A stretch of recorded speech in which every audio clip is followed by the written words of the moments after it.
Alright, welcome ladies and gentlemen back to the channel. Thank you for clicking on the video and I hope you guys are having an amazing day today. So today's video is going to be about the Arkham games and I'll explain why in just a second. But first and foremost, I am just using my SHAREfactory right now.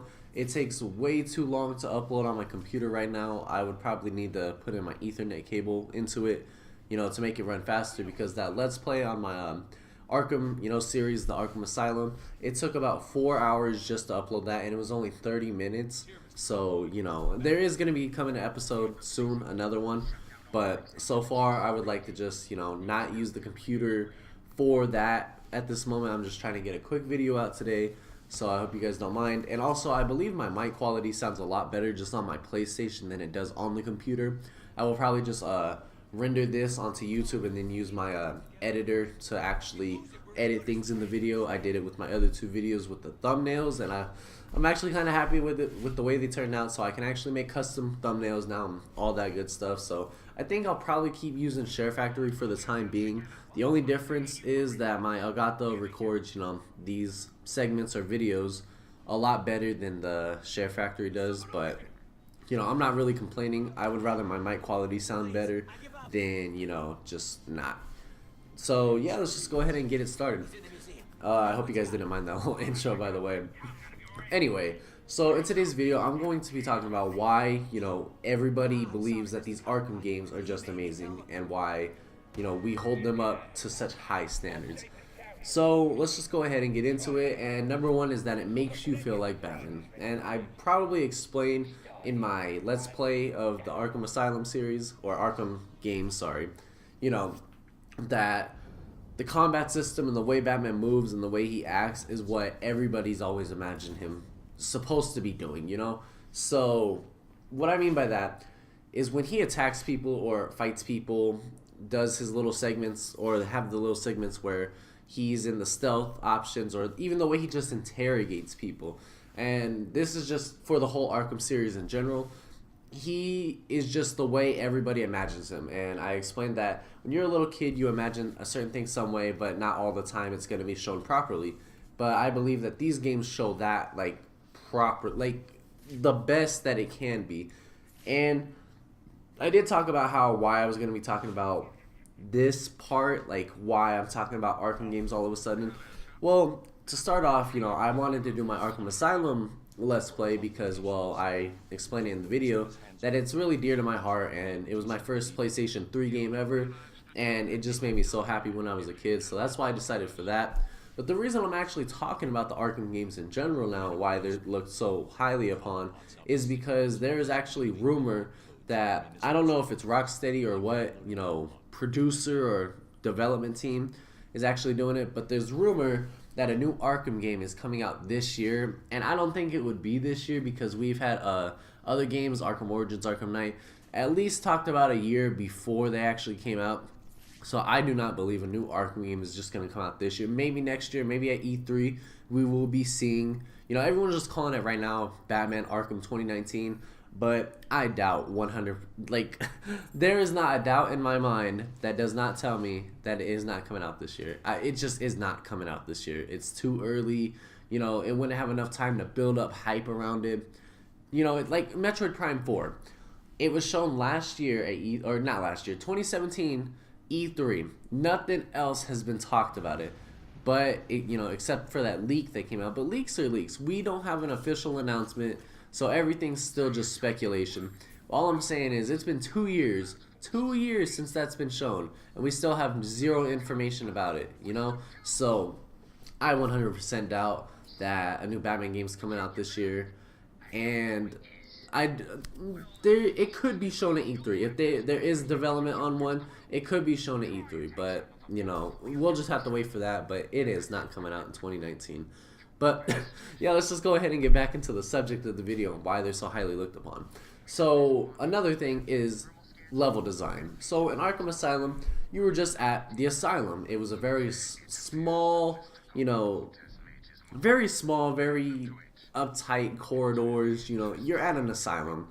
But the level design itself, the eeriness, all the villains being trapped in there with you, usually it's them with the guards or whatever, but now they have control of the asylum and you're trying to stop them. And it just shows a sense of I don't know. I would be scared if I was Batman. Shit, Killer Croc, Poison Ivy, Joker, all that stuff. You know, everybody in there hates you, and just all the regular, you know, patients. But you know, that's not really what I'm here to talk about. All I'm saying is that the level design of Arkham, you know, Asylum is just amazing. The context, the dialogue between the characters, all of that good stuff. So now we're moving on to Arkham City, and they highly improved upon their formula. You're in an open world now, but it still holds the same type of, you know, and I'm just messing around right here, but you know, they they basically made our standards go even higher because they were high. You know, what's going to be the next game anyway? And they just completely blew us out of the water. You know, new mechanics such as the diving and new gadgets, new villains, new boss fights. The freaking level design in this, it takes everything that made Arkham Asylum good and just made it amazing in this game.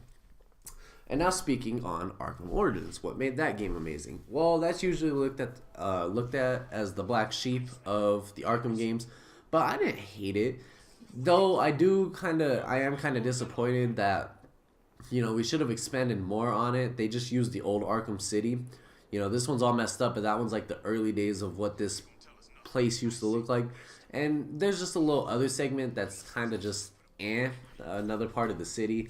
And it's like but what makes that one good is its storytelling. I don't like how Kevin Conroy was not the voice of Batman, even though it's, you know, his earlier days. I don't really like that voice. I don't mind the voice of the Joker in that game. It was not Mark Hamill, but you know, voice acting for the Joker was spot on. I loved it. But you know, all I'm saying though is that the whole plot of Arkham Origins is really cool. Deathstroke, Joker. You know, it was kind of underwhelming that Joker was the definitive villain in that. It was supposed to be Black Mask, but I guess Joker took over or something. So I don't know what that's all about. He was fronted as him, but all I'm saying is the storytelling for that game was really good. I liked it, and it shows the earlier days of Batman. Now, Arkham Knight. Now, everybody looks at this as like the second worst game, and I wouldn't blame them. On a scale of, you know, all of four of them, the worst I would say is Arkham Origins. Then it would be Arkham Knight, and then Arkham Asylum, and the best is Arkham City. This is my favorite Arkham game. Shit, this is probably one of my favorite games in the world. I love this game. I spent so many hours on it, you know. Not collecting all them damn Riddler trophies, but you know what I'm saying. I've played this game so many times, and I might be doing a Let's Play on this game. I was planning to at first, but now I'm just kind of, you know, wondering, should I not? But, and then, you know, Arkham Knight. People kind of looked at that as... the Batmobile was oversaturated. Now, Rocksteady was listening to the fans when they said, when they put the Batmobile, you know, in the game in general. But what I don't understand is that why did they, you know, turn it into a tank? They didn't really need to do that. They could just had the Batmobile, or at least. What frustrates me is that they have all these other Batmobiles, and I don't mind that, but you can't turn any of those others into tank modes. And I can kind of see why, but they could have, so you could use it in game the whole time. They could have just made some up real quick, but nonetheless, I love the way that they did DLC. Most of it was free, and they made free Batmobiles and all that. So you can be freaking Tim Burton's Batman along with his Batmobile, the 1987 movie. I think it's Batman Forever. I'm not completely sure, but anyway, you guys, that's kind of gonna wrap up the video today. I hope you guys did enjoy. And yeah, you guys, that's just kind of my thoughts on everything the Arkham series stands for. And, you know, Rocksteady did say that they weren't going to make another one. Like I said, I don't even know if it's going to be Rocksteady developing this game. But if it is, I'm really hyped for it. I will buy it and play it. And shoot, I'll do a Let's Play on that 100% because it's an Arkham game I have never played. And I speak kind of fast, so I slur my words a little bit. So I'm sorry, you guys. That's why I do a lot of retakes. But anyway, I hope you guys did enjoy the video. Subscribe and like if you did enjoy. And yeah, have a wonderful day, guys. See you later.